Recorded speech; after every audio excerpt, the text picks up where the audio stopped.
Assalamualaikum warahmatullahi wabarakatuh. Izin memperkenalkan diri Ibu, nama saya Aswar Asiti Farauki. Pada kesempatan kali ini akan mempresentasikan materi tentang hubungan dengan klien melalui jaringan.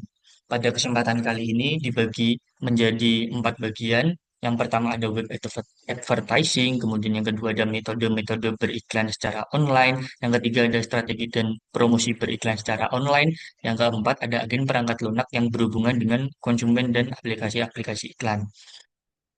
Pada kesempatan pertama, web advertising, periklanan online yang juga dikenal sebagai pemasaran online, internet, digital, dan web merupakan bentuk pemasaran atau periklanan yang memanfaatkan internet untuk mempromosikan suatu produk dan layanan kepada audiens serta pengguna platform.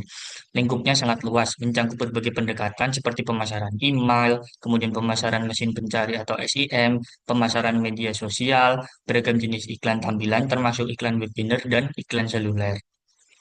Berdasarkan definisi tersebut, menetapkan pemahaman dasar bahwa periklanan web adalah istilah yang komprehensif, merangkum berbagai metode digital yang saling terkait, dan bukan hanya sekedar penempatan iklan di situs web.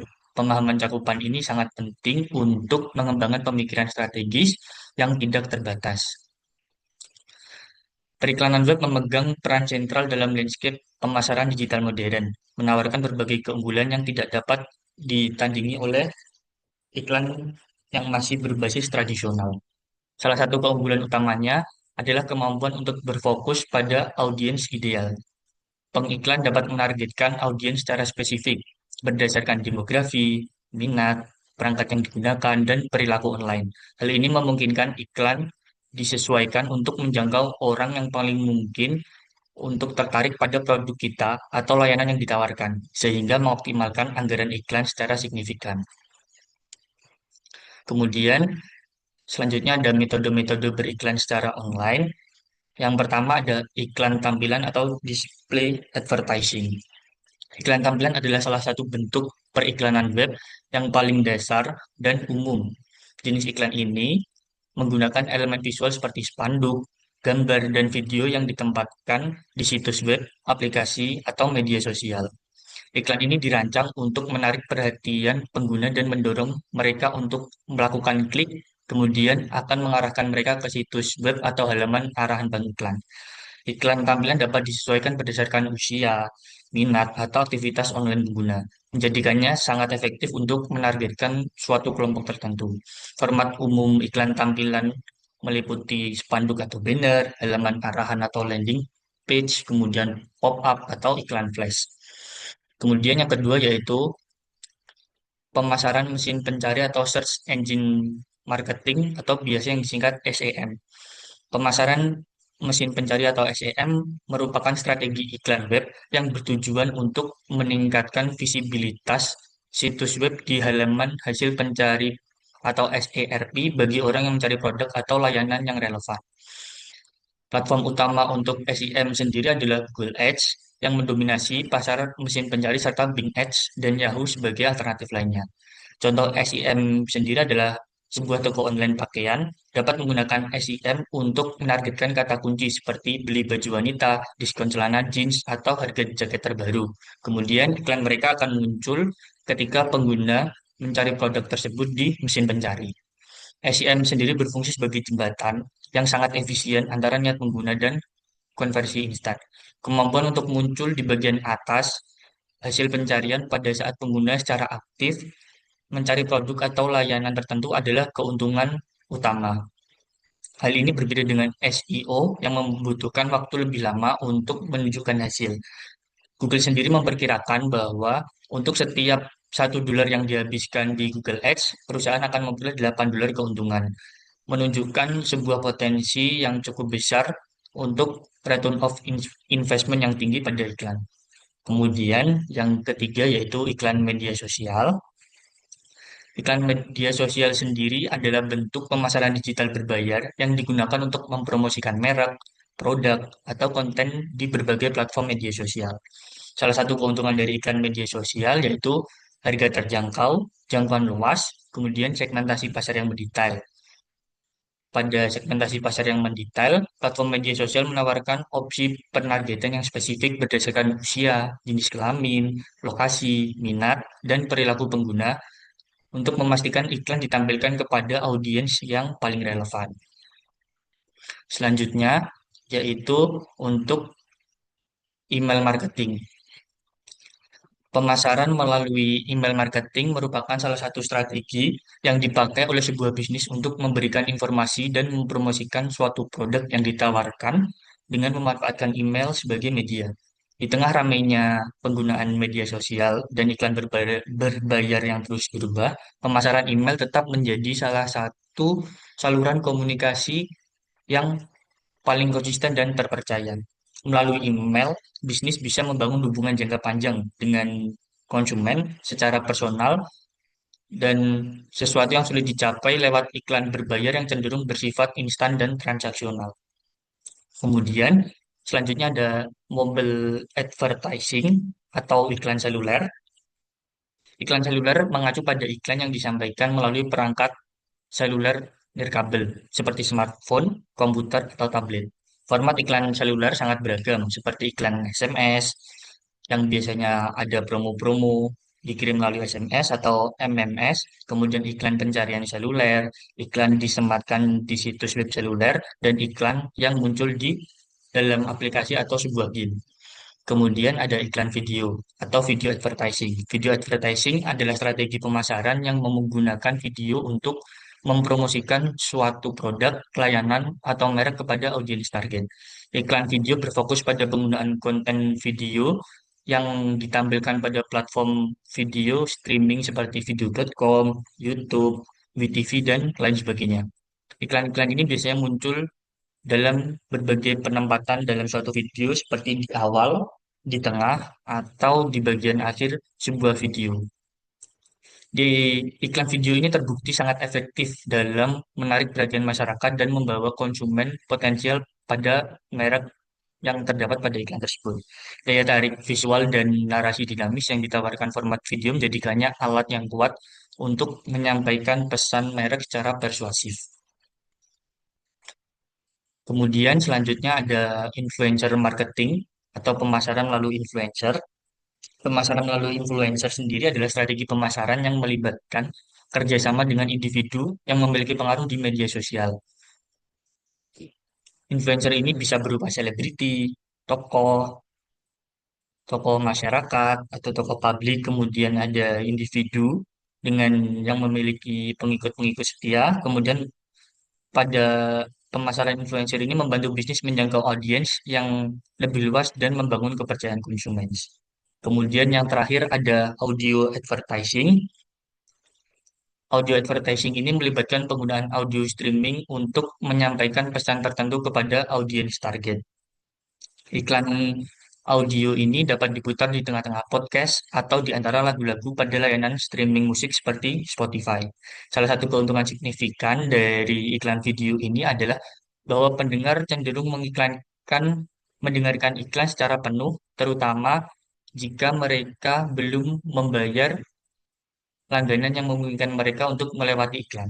Jadi untuk iklan video ini pasti didengarkan oleh pengguna platform Spotify yang masih gratis. Selanjutnya ada strategi dan promosi beriklan secara online. Strategi yang pertama yaitu memahami dan menargetkan audiens. Langkah pertama adalah memahami siapa target audiens yang dituju. Hal ini mencakup demografi, gender, usia, minat, dan perilaku mereka. Dengan memahami demografi, minat, dan perilaku audiens, hal tersebut termasuk langkah pertama karena dengan kita memahami demografi, gender, usia, minat, dan perilaku mereka, kita sebagai pengguna jasa pengiklan dapat memastikan bahwa iklan hanya dilihat oleh orang-orang yang paling mungkin tertarik dengan produk kita, sehingga hal tersebut dapat mengurangi pemborosan anggaran iklan.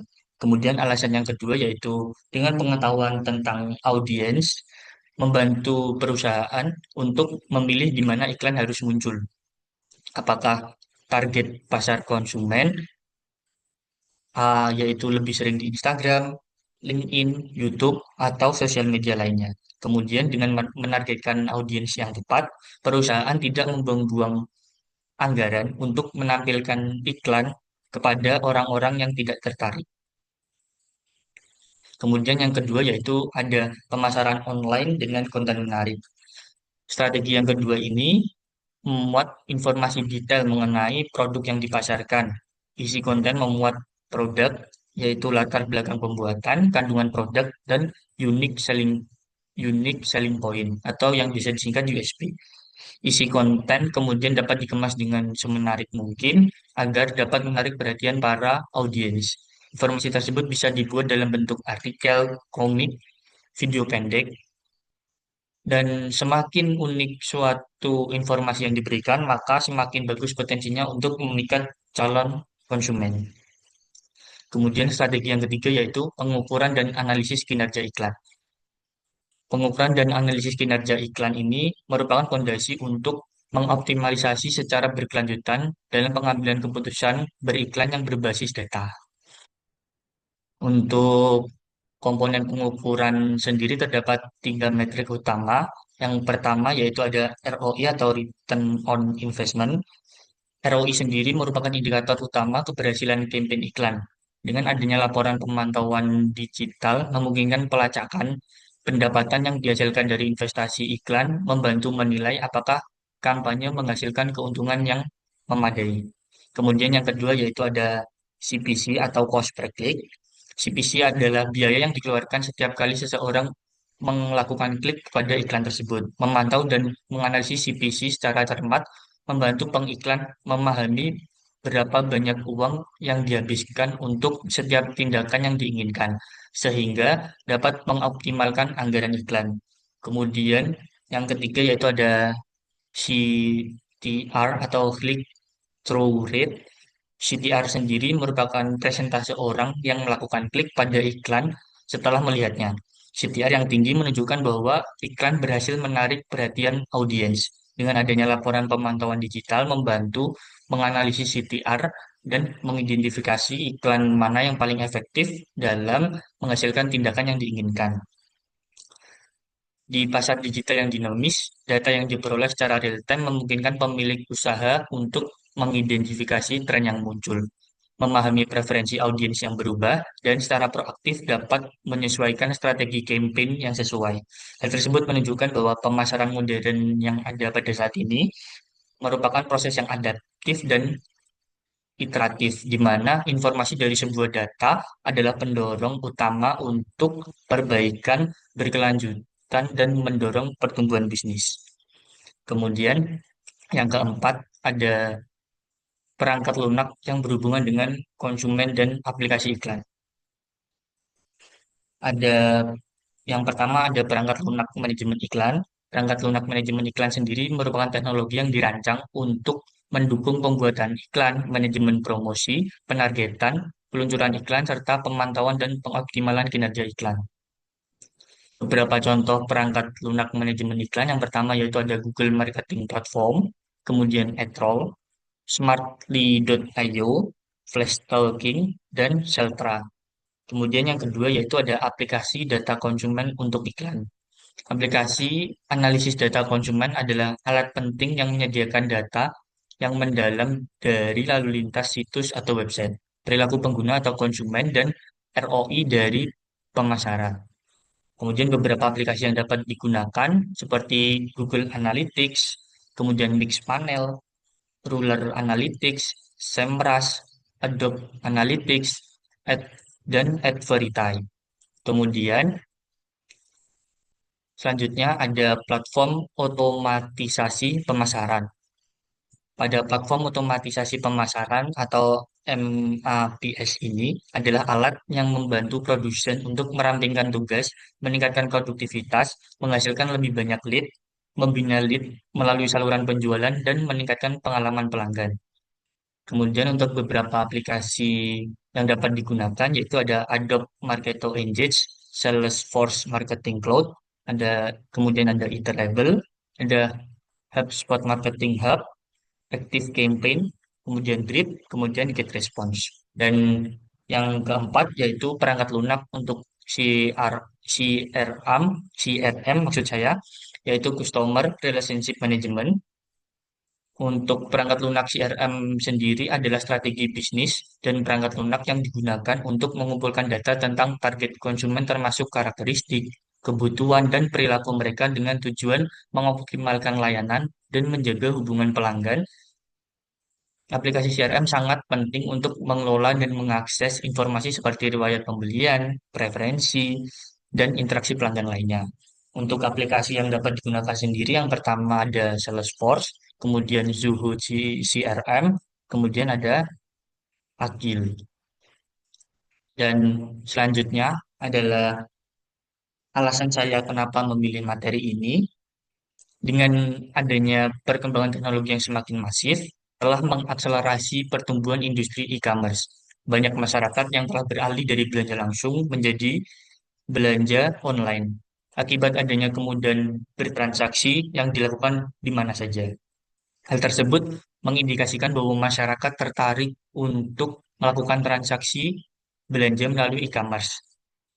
Salah satu hal yang membuat masyarakat tertarik untuk berbelanja adalah adanya iklan online atau web advertising yang dapat ditemukan di semua media. Banyak perusahaan yang menggunakan web advertising untuk melakukan promosi, karena hal tersebut terbukti dapat meningkatkan penjualan suatu produk. Oleh karena itu, saya tertarik untuk mendalami strategi pemasaran secara online. Untuk selanjutnya yaitu jurnal yang berkaitan dengan materi ini. Saya mengambil jurnal Revolutionizing Indonesian Smash, A Comprehensive Analysis of Shopee Online Marketplace Promotional Strategies in Driving Sales Growth. Jurnal ini diambil dari Economics and Business International Conference atau MEBIC tahun 2023 pada sub Sustainable Recovery yaitu Green Economy Based Action. Pada halaman 49 sampai 52, kemudian jurnal ini ditulis oleh Firdian Syah, Ricky, dan Rina pada tahun 2024. Untuk pembukaan pada jurnal ini dilatar belakangi oleh semakin cepatnya perkembangan teknologi dan meningkatnya penggunaan e-commerce dalam kehidupan sehari-hari. Di Indonesia, masyarakat tidak hanya menggunakan internet untuk berkomunikasi, tetapi juga untuk transaksi jual beli secara online. Salah satu platform yang sangat populer adalah Shopee. Aplikasi berbelanja online yaitu Shopee masuk ke Indonesia pada tanggal 1 Desember 2015. Shopee berkembang sangat pesat yang dibuktikan dengan pendapatan sebesar 39,4 triliun atau meningkat sebesar 152,7% di tahun 2018. Pada tahun 2022 terdapat 190,7 juta pengunjung aplikasi yang berasal dari Indonesia. Terdapat 74 juta kali yang mengunduh dari Google Play Store atau App Store.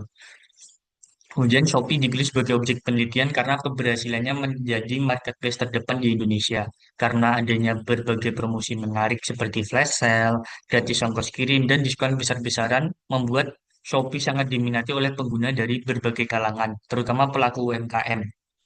Oleh karena itu, peneliti bermaksud untuk menganalisis secara menyeluruh strategi promosi yang diterapkan oleh Shopee, kemudian bagaimana strategi tersebut berdampak pada peningkatan penjualan UMKM di Indonesia. Kemudian untuk metode penelitian, penelitian ini menggunakan metode kualitatif untuk memahami secara mendalam tentang bagaimana pelaku usaha mengelola toko mereka, merespon kebutuhan konsumen, dan menerapkan strategi promosi di platform Shopee. Data dikumpulkan berdasarkan informasi langsung dari penjual UMKM yang berdagang di lapak Shopee, khususnya di toko womenwear. Kemudian peneliti juga mempelajari konteks sosial dan ekonomi yang mempengaruhi perilaku penjual dan pembeli.